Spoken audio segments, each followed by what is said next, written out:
Hi traders, you're welcome back to the Forex Geek channel. In this video, we're just going to be diving into a powerful price action pattern that every trader should know. Okay, basically, it's a concept that involves bars, right? Outside bars. It's called outside bars. So basically, we're going to be discussing trading outside bars. Whether you are new to Forex or an experienced trader, understanding this pattern can elevate your trading game, okay? So you might want to grab a pen, take some notes and all of that as we jump right into it. First of all, let's just define what that concept is, right? The concept of outside bar. What is an outside bar? Okay, so an outside bar is a candlestick pattern where the current candle's high and low completely engulf the previous candle's range. So we're just going to be looking for a practical example. As I'm explaining it, I would love for us to be, following through, right?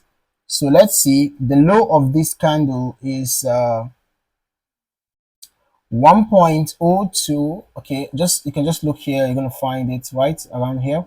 So I'm just going to place this here and you can look down there. The low represented by L 1.02799. Let's see this 1.028. So it means that the low of this candle is actually lower than the low of this candle, and obviously the high is higher than the high of this candle.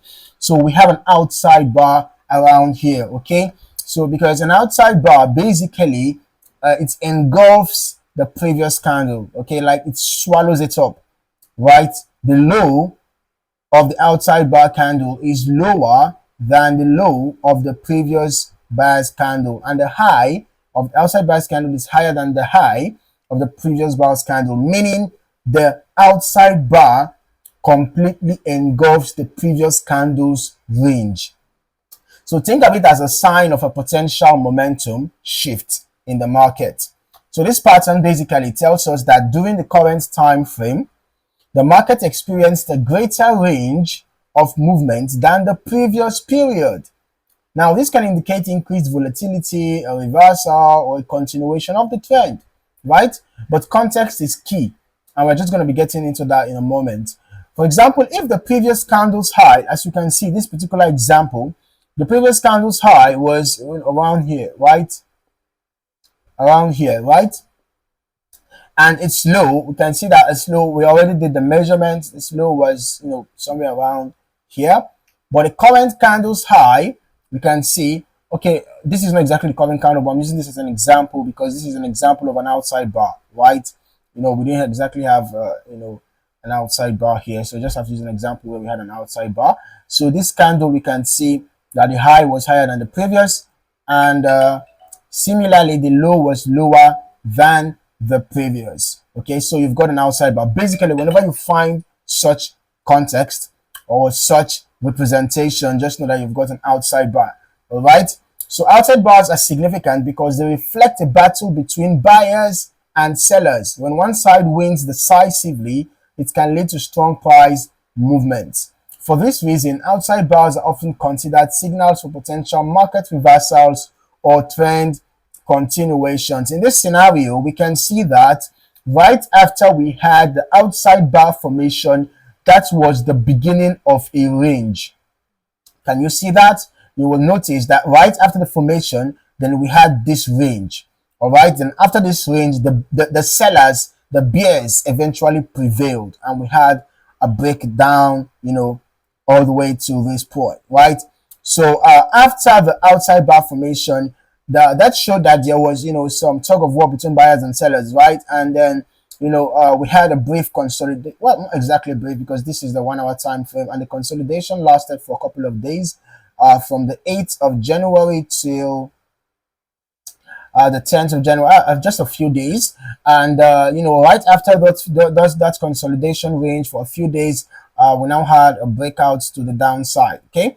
So whenever you find outside bar, it could actually be a period of reversal. It could be a period of continuation. Yeah. So you have to just watch out for what happens next. Okay.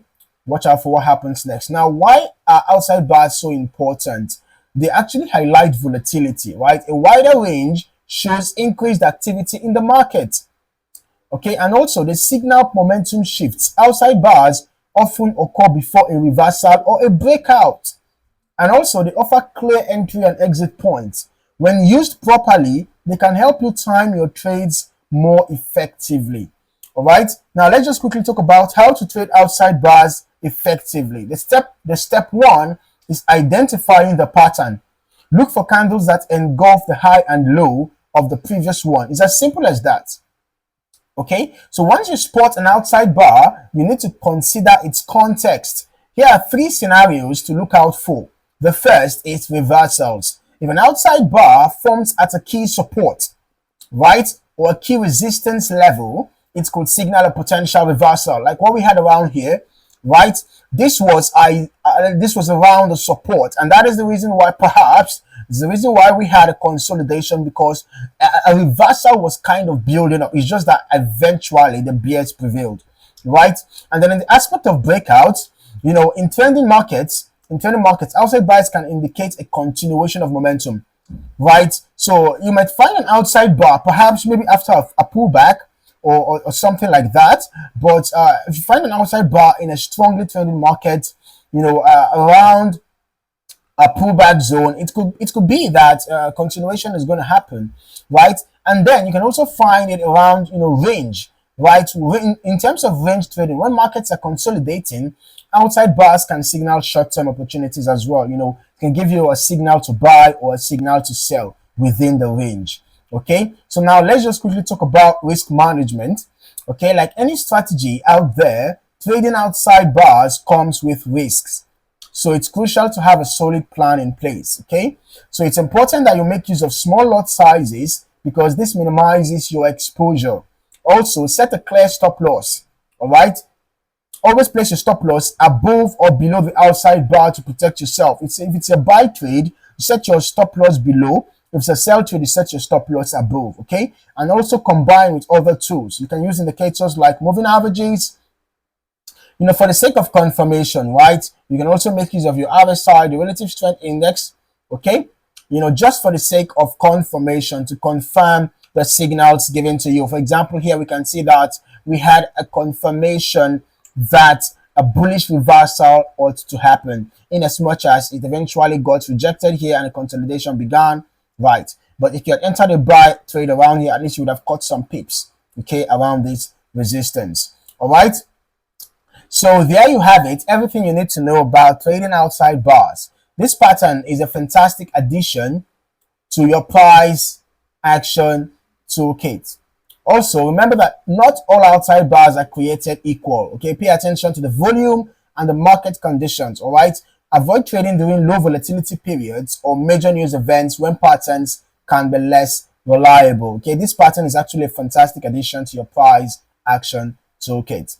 But as always, practice is key. So test this strategy on a demo account and refine it to suit your own trading style. If you found this video helpful, don't forget to smash that like button and subscribe to the channel for more in-depth trading strategies and tips. And hey, let me know in the comments, have you traded outside bars before? What's your experience been like? I'd love to hear from you. In the meantime, thank you for watching, and I'll see you in the next video. Until then, happy trading.